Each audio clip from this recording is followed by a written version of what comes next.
Hello friends, welcome to அசத்தல் சமையல். இன்றைக்கி நம்ம இட்லி, சப்பாத்தி, தோசை இது எல்லாத்துக்குமே நல்லா வச்சு சாப்பிட்ற மாதிரி தக்காளி தொக்கு இப்படி செய்ய பார்த்தலாம். அதுக்கு ஒரு கடாயில் கொஞ்சமாக எண்ணெய், கடுகு சேர்த்து அது கூடவே வெங்காயத்தை நல்லா சேர்த்து வதக்கிக்கோங்க. பொன்னிறம் ஆகுற வரைக்கும் நல்லா வதக்குனதுக்கப்புறம் 2 பச்சை மிளகாய் சேர்த்து இந்த அளவுக்கு கிளறி விட்டுருங்க.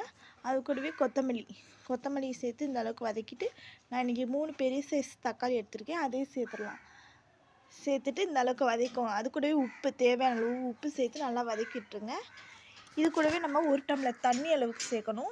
1 டம்ளர் தண்ணி சேர்த்துனதுக்கப்புறம் நல்லா வற்றி வரணும். வற்றி வந்ததுக்கப்புறம் இது கூட நம்ம மசாலா சேர்த்துடலாம். அதுக்கு கொஞ்சமாக மல்லித்தூள், கொஞ்சமாக மிளகாய்த்தூள் சேர்த்து நல்லா கிண்டி விட்டுருங்க. அப்போ தான் நம்மளுக்கு டேஸ்ட்டு கொடுக்கும். நல்லா இந்த அளவுக்கு வற்றினதுக்கப்புறம் இதை நீங்கள் இட்லி, சப்பாத்தி, தோசை எதுக்கு வேணாலும் வச்சு சாப்பிட்டுக்கலாம்.